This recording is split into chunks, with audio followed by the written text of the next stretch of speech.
This is no longer about small things in life, but about how devilish we can be just for a comment. Wow, you're so kind. Or, how can you be that amazing? Honestly, we're all thirsty for attention, but I'm already at the level of acute dehydration. I don't need your money, I just need you to look at me and say, "Man, the world wouldn't be right without you." And to hear that, I don't mind if I have to mess up your life a little. Yeah, just a little, so that later I can show up as the hero.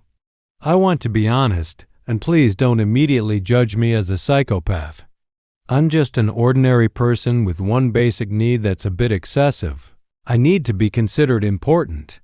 Not just important, but essential. I want you to feel like without me, your world would fall apart. And to make that happen, sometimes I have to make your world fall apart first on purpose. Sarcastic, huh? It sounds like a second-rate thriller movie, but believe me, this is more real than you think. I live in a neat housing complex, the kind of neighborhood where if even one cat goes missing, the whole district knows. Here, I'm Mr. Anthony, the kind one. Mr. Anthony who's always ready to fix a roof tile. Mr. Anthony who always brings souvenirs after coming back from out of town. And Mr. Anthony who always has a solution for every problem. Cool, right? There's just one problem. Most of those problems, I'm the one who created them. Don't imagine me burning people's houses down. I'm not a monster. I'm just a little naughty. For example, last week, I saw Mr. Jackson, the somewhat arrogant neighbor across from my house, had just bought a new washing machine. He bragged so much about the smart technology in that machine. At night, when everyone was asleep, I jumped over his fence. I knew the gap where his CCTV wouldn't catch my face, and I slightly turned off his main water valve, then slipped a few coins into the drain pipe. The next day, he panicked. His expensive washing machine errored out, no water came out, and he was furious because his work got delayed from dealing with that machine. That's when I showed up. With my sincerest smile, I said, "Oh no, Mr. Jackson, what's wrong?" "Here, let me take a look. Usually the water pressure here isn't stable." I pretended to take it apart a bit, then pulled out the coins while saying, "Wow, there are coins stuck here, sir. How could that happen? Maybe they got carried from a pants pocket during yesterday's wash." I turned the water valve back on and boom! The machine worked. Mr. Jackson looked at me like I was an angel sent down. He hugged me, thanked me over and over, and the next day he sent a special pizza to my house. How did it taste? Intoxicating. Better than caffeine, higher than alcohol. That recognition. That's my addiction. But life isn't always that easy. A new neighborhood coordinator showed up. His name was Mr. Batista. He was genuinely sincere, the type who helps people just because, without needing applause. Because of him, people started calling me Les. They preferred asking Mr. Batista. I felt pushed aside. I felt transparent again. And I hated that. I needed a bigger stage to prove I was better than Mr. Batista. I started arranging a more complicated plan. I began studying when Mr. Batista's patrol schedule was, when he let his guard down. I wanted to stage a robbery simulation at Mrs. Julia's house. Mrs. Julia is the richest widow and the most outspoken one in the neighborhood. If I managed to catch the thief while Mr. Batista was on duty, everyone would know who was truly competent here. It was ridiculous. I was going to take Mrs. Julia's valuable necklace and return it after a few days, so I'd look like a detective working alone and hand the necklace back to her myself. I prepared everything. I'd already bought a black mask, dark clothes, and I'd even determined my escape route. I was obsessed with the neatness of this plan. I didn't want a single micron of error. I checked the neighborhood CCTV. I searched for blind spots. I even practiced running inside my house so my breathing wouldn't be heard during the act. But that night, everything fell apart. I was already ready behind the bushes of Mrs. Julia's house. The smell of wet soil after rain and the sound of crickets made the atmosphere even tenser. My heart pounded, but it was the kind of pounding that made me feel alive. Suddenly, I saw a real shadow climbing into Mrs. Julia's window. At first, I thought, wow, this is insane. My plan got beaten by a real thief? But on the other hand, my validation-hungry brain thought, this is a golden opportunity. I'm going to catch a real thief. But when I saw the thief carrying a machete, my courage shrank. This wasn't a silly scenario to get pizza anymore. This was about life and death.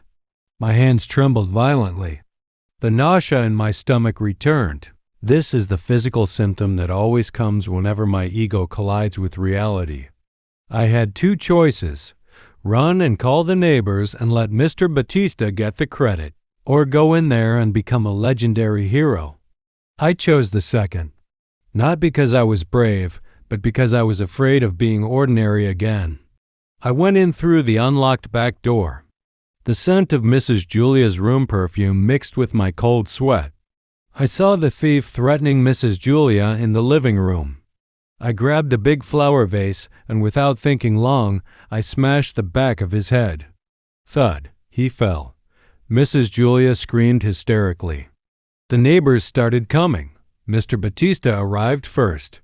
When the neighbors came in, they saw me holding the unconscious thief's hands, my face pale, my hands bleeding from the broken vase shards.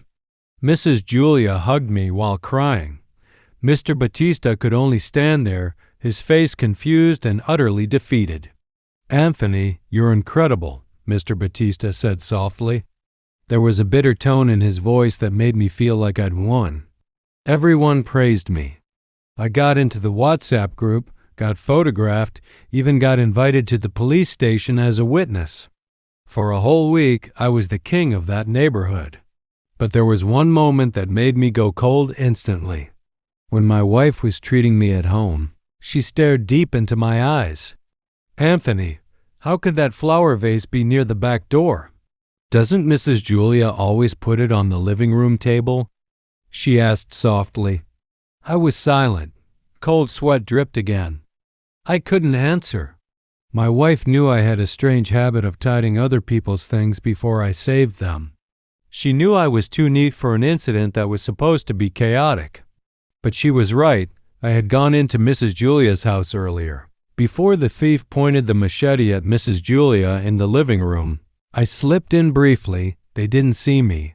I was looking for a weapon to prepare to fight the thief. Knives, forks, and others didn't cross my mind. What I saw was a big vase. After moving the vase, I went back out. I didn't want to suddenly be seen inside Mrs. Julia's house. I couldn't be suspicious. I had to be neat, as if I had really just arrived, even though it endangered Mrs. Julia's safety. Now, every time I pass in front of neighbors and they greet me with full respect, I feel nauseous.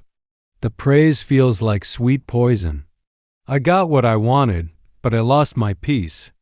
I constantly feel watched. I'm afraid that someday someone will find the little scripts I wrote in my head. I'm sitting on the porch this dawn, watching the sun rise. So quiet, I should be happy, right? My name is clean, my reputation is sky high. But inside here, behind my neat polo shirt, I'm just a coward who's terrified of being considered non-existent. Will I do this again? Maybe, because honestly, the loneliness when no one praises me is far scarier than the machete in that thief's hand last night. You might think I'm weird or crazy, but try checking your phone notifications right now. How many times have you checked the number of likes on your post today? How many times have you pretended to care about your friend's problems just so you'd get labeled a good listener? We're all actors. The difference is I'm just more total in preparing the stage. I don't need to be forgiven. I just need you to understand that recognition is the most expensive currency in this world, and I'm willing to go morally bankrupt just to buy it. Now be honest with me. What's the fakest thing you've ever done for a compliment? And until now, not a single person knows it was just an act. Write it in the comments, or keep that secret until you die like me. Ready to feel uncomfortable?